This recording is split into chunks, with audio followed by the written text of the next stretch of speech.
Mayors from across Canada are in Lethbridge for a conference addressing opioid use. The hope is to share best practices to help fight the opioid crisis. Quinn Keenan has more. The Canadian Centre on Substance Use and Addictions is hosting mayors and representatives from almost 30 small to medium-sized Canadian cities. Following a successful first conference a year ago, organizers knew they wanted to host another one. This is a big reminder for us about what this country is all about. It's about community, and that's never clearer about how community come together to find real solutions to the hardest problems than when you're talking to small cities and towns. Lethbridge Mayor Blaine Higgin attended the first conference last year in Timmins, Ontario.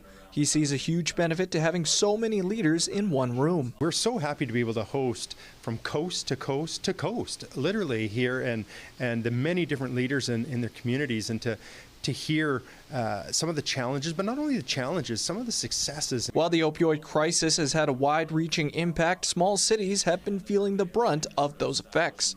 Many have had to come up with new responses on the fly to combat rising deaths.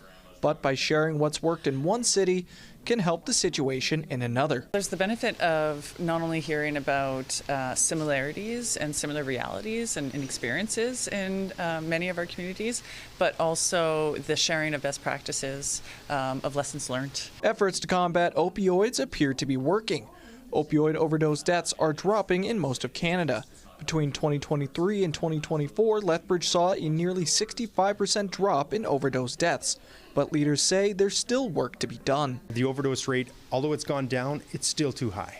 It's still too high. It's those folks that are dying alone at home too. We always think that there's those that are homeless on the streets, but that's not it. There's professionals that are at home, dying at home alone. Since 2016, nearly 50,000 Canadians have died from an opioid overdose. Quinn Keenan, CTV News, Lethbridge.